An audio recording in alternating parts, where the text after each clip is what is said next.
And Meghan Markle has made her first public appearance of the year after keeping her head down since husband Harry took an international bashing over his controversial memoir, Spare.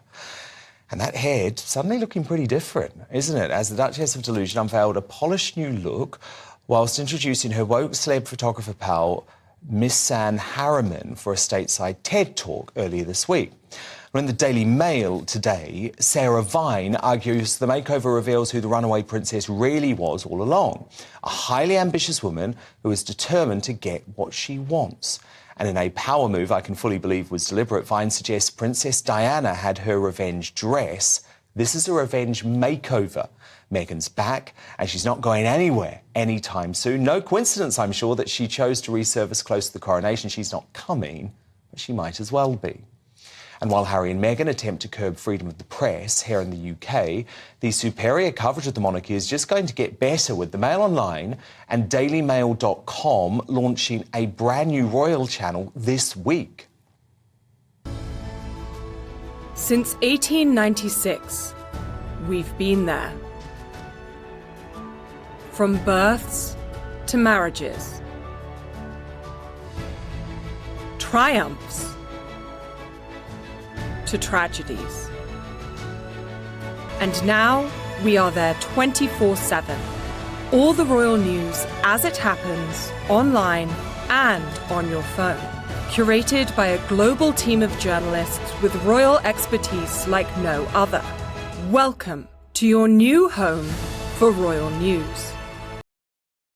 And one of those brilliant journalists is the assistant editor of the Mail on Sunday, Kate Mansey, a real scoop breaker on everything to do with the royal family.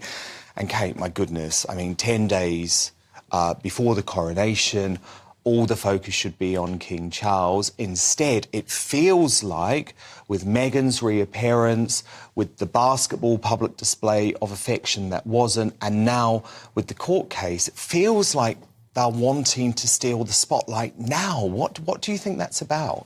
I think we could have always predicted this, couldn't we? I think we've been talking about it for a long time, you know, that first of all, will they, won't they come? You know, the delay in letting us know perhaps whether they would come or not. And then it was announced that Harry was going to come on his own, Meghan would stay there. And then the basketball thing, I mean, it was interesting they were there with their whole team, wasn't it? It was all their kind of colleagues and kind of business managers and people like that. And then you've Rather than friends, I mean, do they have friends? Because Harry apparently only has 6 friends now in the UK. You would hope they had have some friends. But I think, yeah, it's interesting now. I mean, the timing of the court case, well, the court system, I don't know if we could say that they timed that to coincide or to throw a bomb into the works, per se. But certainly some of the details that emerged from that were pretty explosive, weren't they? Yeah, I think for me, the point is, number one, I actually personally believe that if he had wanted to stop this witness statement from being published until after the coronation, he would have had the power to do that. This is Prince Harry. I think the judge would have accepted that I don't want to overshadow my king's coronation, my father's coronation is a decent reason to delay the publication. But I think it's more the fact that he has put this almost deranged narrative. I mean, you've broken huge stories on Camilla, you know, the fact that she was going to become queen. But you also know she's not really someone who is manipulative or who has particularly had a game plan. Whereas if you read the witness statement, it's as if Harry is trying to suggest that Camilla and Charles have sort of colluded with NGN and The Sun over the past 20 years to come to this moment. Yeah, it feels very much like an epilogue to the book Spare, doesn't it? In which we heard that, you know, she was work of fiction, I might argue. She was the villain of the piece, that, you know, the evil sort of stepmother. But I think anybody who knows Camilla knows that she's very much kind of down to earth, and I think anyone who ever meets her is quite blown away by how interested and interesting she is as a person.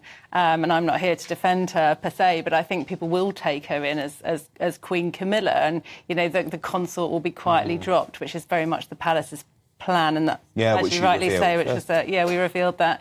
What about the way that Harry speaks about the Queen? The late Queen, so Queen Elizabeth II, in the witness statement, because he's almost, again, trying to present his granny as if she was powerless, as if she was sort of bullied by Charles and the courtiers, whereas my understanding is that, I don't know what you feel, but right up until the end, it was still the late Queen, who was making all of the decisions. Yeah, I think that's a really smart point, Dan, is the fact that... And we saw that in Spare, and we've seen that before. You know, when Harry came out previously and said that he wanted to make sure that his grandmother had the right people around her, if you remember that, and that was before she passed away. And at the time, I remember that just jarred because she was very much in control, and anybody, you know, close to Her Late Majesty would have said that she was... Yeah, very much, you know, and we saw she met the new Prime Minister, didn't she? Just Absolutely. very shortly before she passed away. So I think it's... You have also obviously broken a succession of stories over the years on William and Kate. How angry will he be about the fact that Harry has revealed the secret settlement in the court documents without actually also saying that all of the money, we believe it to be something like £1 million, was donated to charity? But I just think, yeah, I mean, as a courtesy, even though they're not on speakers, your people could let his people know. Look, these are in the court he ambushed documents. William, didn't he? William had no idea that this was coming. William didn't know about this until it was made public, you're right. I mean, you say ambush, yeah, but I think as a courtesy, I think he should have let him know. And I think it's just very damaging. It's hard to see now how they can repair that relationship. What are you hearing about how it's going to work at the coronation now? Do you think any members of the royal family will be speaking to Harry? Because apparently even Eugenie and him are no longer close. Well, I think I've spoken to people very close to the family who, when Harry said he was coming, said, well, there's not going to be anything beyond that service at the Abbey as far as those people, those members of the family were concerned. They don't want to, you know, hang out with him. They don't want to chat to him. And why would you when he's revealed private details of conversations in his book, and who knows when the next TV show or the next interview is coming from the Duke of Sussex. So obviously people are cautious. I think, you know, William and Harry, that's going to be years before that rift can die down. I think there is hope. People I'm speaking to in the palace who know the princes well and have known them for years and years, seen them grow up and seen them fall apart and get back together and fall apart, do have hope that they will be reconciled at some stage, but that's not short-term. That's not a short-term goal for anything. I mean, and also the King's going to be very busy, of course, you know. It's his big day. And so he's not going to have lots of time to see Harry. And when he came over previously, it was when the King was supposed to be on that first state trip to France, if you remember, which got canned, and then went to Germany.